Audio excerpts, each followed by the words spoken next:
Good evening, ladies and gentlemen. How are we getting on? What a brand new camp build. So, earlier this week, we put out a camp locations video, and I got a very cool suggestion to head back up to the Toxic Valley. So, I thought, as we're not up there very often, why not?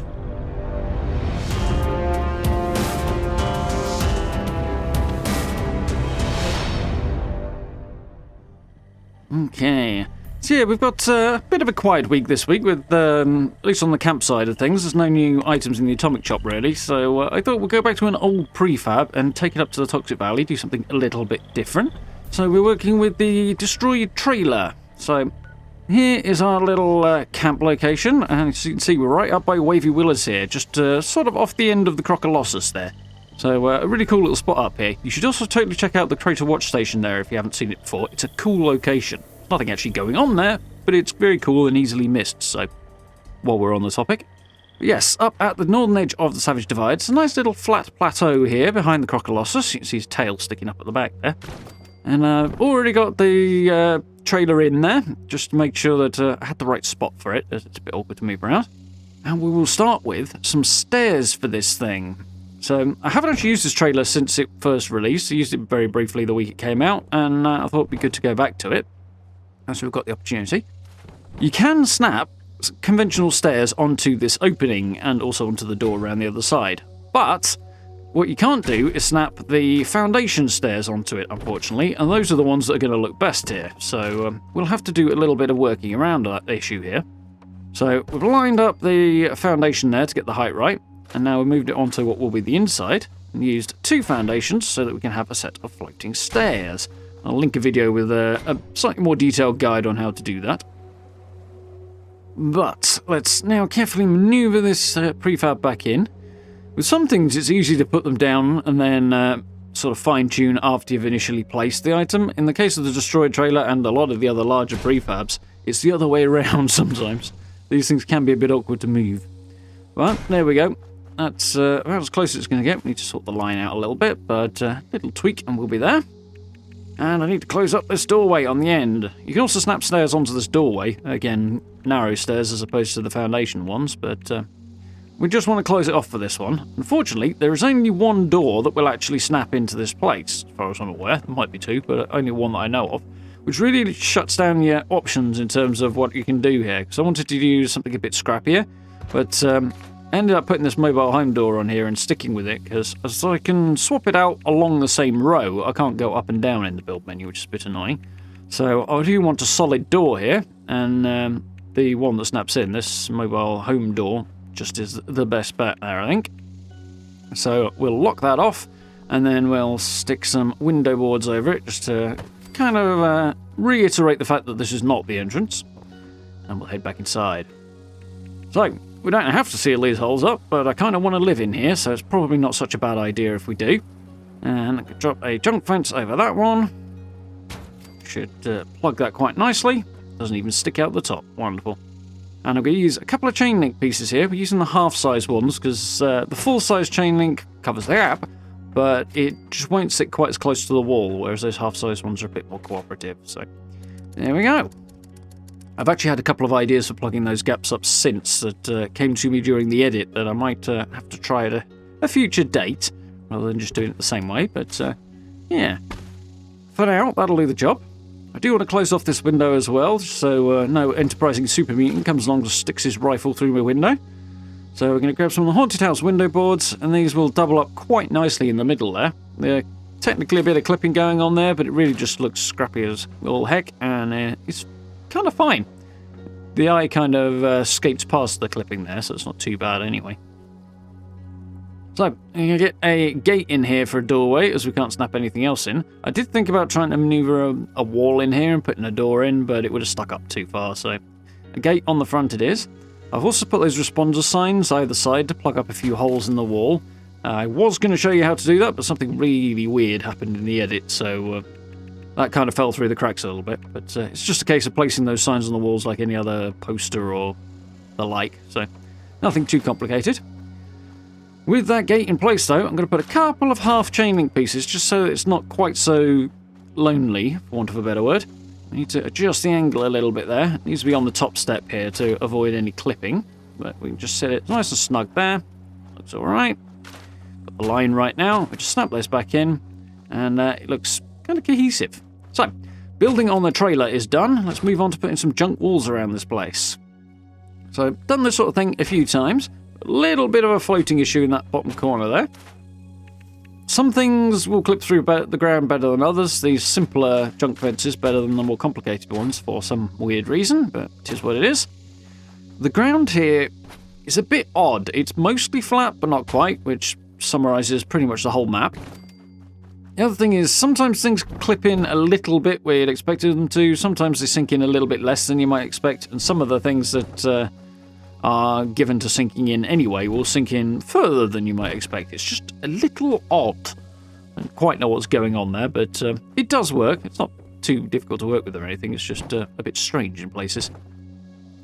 So normally here I'd go for something with a nice organic look, and I think this does have quite an organic look when we're done, but it's a bit squarer than I'd normally go for with junk walls on this. I'm going to put a bit more of a natural curve to it, or follow the lie of the land or something like that. In this case, I just felt that with the very, very flat edge to the trailer back there, square kind of works with this, and also with a very, well, pretty flat location that we're in. So I'm going to go around a right angle there. It's been a little finicky about getting the line right. I always have to eyeball these things, and it's a little trial and error required. There you go, looks all right. That's about square. I'm going to use this rusted chain link gate. This is also from the Halloween set a little while back, along with the chain link fence there. Definitely a great pickup if you get the chance. But I could have used the encampment gate, or one of the smaller ones, but I felt this big one. I wanted something larger, but not too raidery, so I want to avoid overly spiky stuff. I know the spikes on top of that gate, but, you know, it's rusted gothic rather than raider, which is I'm okay with, I guess. I finally got that wall in that I wanted to use in the first place. Got a few of these encampment fences in, which I do like them, and they add a bit of variety, but if you overdo it, as I say, you end up with really kind of aggressive, spiky raider-looking place, whereas I wanted this to have more player than raider vibe. So I'm going to turn the corner again. I'm going to use the guard post here for that. Works on this side, and then when we can sort of stand up there and cover most of the place if I need to. Failing that, I can always run out the gate and shoot things. That tends to work fairly well in this game. I've got the last couple of pieces in for the outer wall here. That lined up.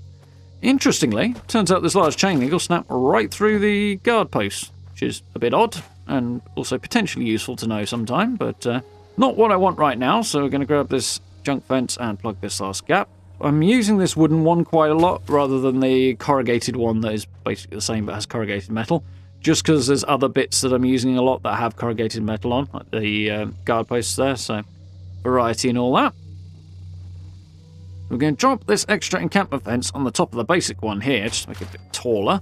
And yeah, that works. If you get it lined up just right, they kind of look quite good together like that. A little bit of extra texturing, and it should look decent. So, get this raw cement barricade in place. This actually comes from Hunt for the Treasure Hunter, and it's definitely a favourite piece of mine, so can recommend picking that up.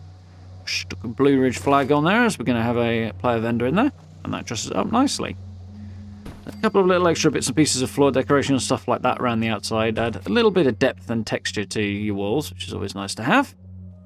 Otherwise, they do look rather thin, so it's a good idea if you've got the budget for it to add a sort of an extra secondary layer on the outside just to make it a bit deeper and stuff. It look a bit more interesting. Speaking of budget, incidentally, this one came to just under half the build budget, so really light on the build budget, this particular build, and looks pretty darn good and complete, I think, so quite pleased with how that came out. Now, this is the Fanatics barricade, comes from Expeditions. It's not bad, although it does have a tendency to look like it's floating a little bit, so kind of takes the edge off its usefulness somewhat, that.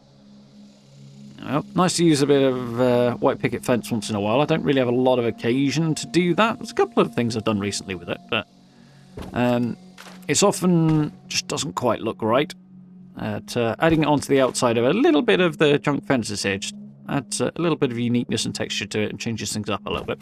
They sit quite snugly there, so it's alright. Again, add a little bit more here. I'm going to drop this encampment fence on the end of the trailer just to kind of plug the gap up underneath. Not that anything's going to be crawling under there, but anyway, adds a bit of extra texture again. Same with the window bars on this junk fence. I mean, technically that makes it easier to climb, but it also makes it a bit more interesting to look at, so that's fine. I had a little responder sign on the front there. This new Helvetian Lodge sign is a recent addition. Can't remember if it was Atomic Shop or if it was Season. I've got Atomic Shop in my head, actually. I think it came with the bundle last week, but I didn't use it. I think it was a new Atomic Shop item, but it adds a nice bit of depth and texture to the wall. So, tour time. Nice finished look on this, I think. It goes quite well with the Toxic Valley, and I think the kind of colours and busyness, which could be a bit much in the Toxic Valley, actually kind of work here, because you've got Wavy Willards Water Park in the background there, so it doesn't look over the top to my eye.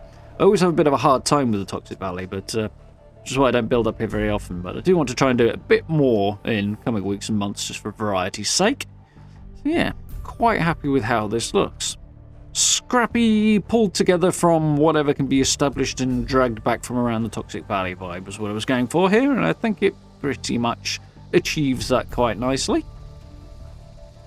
There's a little bit of detail and decoration around, as I say, just to make those walls feel a little bit more substantial, a little bit less two-dimensional, and yeah, quite happy with how this looks. I did a couple of extra bits and pieces on the end there during the decoration, to make things a tad more interesting.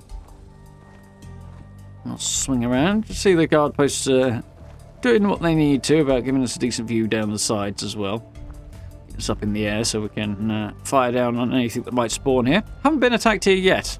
No, tell a lie, while I started off building, I was actually attacked here once by some rad rats. But nothing since I've actually finished building. Or since that initial attack.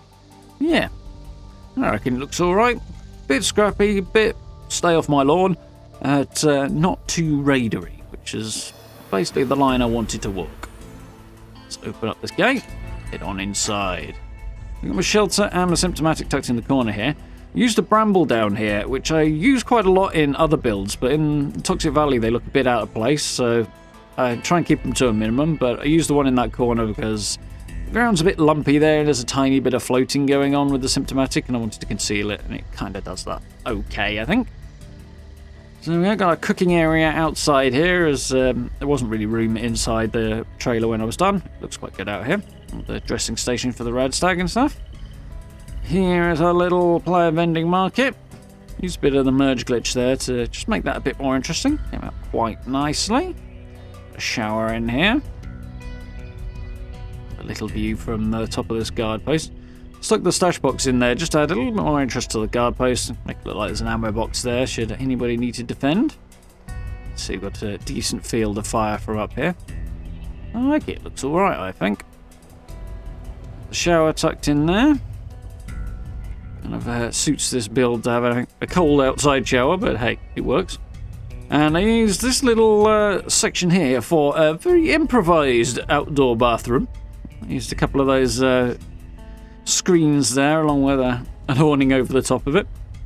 It does the job. It's not the most comfortable in the world, but kind of works. I figure the bottom of the toilet's been broken out, so it basically drops into a hole in the ground or something, but it does the job. It's a bit different as well, which is what I wanted to go for. Look at our extra bits and pieces on this side. Not a lot of room on that side, so just the narrower bits. Glad we've squeezed the Nuka-Cola Collectron in the corner there, and he doesn't wander around and cause too much trouble, which is helpful. But let's head on inside, take a little look at our trailer, living space, and primary crafting space as well. Cozy little living room down here. Do wish we had a version of that rug that didn't have blood on it, in hindsight. It's a bit strange that it does. I guess we had to fight for it. We pulled out of somebody's house. Fairly standard bedroom setup for me. I went with less nice, I suppose, bed there in the corner. I wanted to go with something that was a bit more improvised, but it was being a pain about it inside the trailer. So I went with the bedding-free bed and mattress, and then chucked the sleeping bag on the top. And we have our nice little crafting room. So with a lot of these floors, I wanted to break up some big blank patches of floor, so that's why I threw the rubber mat down there and the rugs down the other end. I squeeze all of these benches in pretty cozy space. They're all accessible, they're all in different interesting angles, which I like as well. It makes the space a bit more dynamic, interesting to look at by having things at different angles and not just along the walls. And the chemistry bench there divides this section off quite nicely. As you've got the living section and you've got the crafting section, and it works quite well for that. A couple of extra bits of detail on there too. Gotta have the coffee machine in these days. It's feels like a must now when it got used to the thing. Yeah, I quite like this. I wouldn't call it cozy. I think it'll probably be a bit chilly in here come winter time or something, but otherwise it'll keep the wind and the rain off and keep the bad guys out. So yeah, quite happy with how this has come out. We've got that law-friendly, scrappy, improvised wasteland accommodation vibe going on. Nice to build up in the Toxic Valley once in a while, as I say. It's not something I do very often, and there are a few very cool spots up here that I definitely want to check out. I've got some extra ones in the back of my mind that was suggested in a couple of recent videos, so I think we'll be doing a few more up here before too much longer. I have to check out some other areas that are potentially quite cool.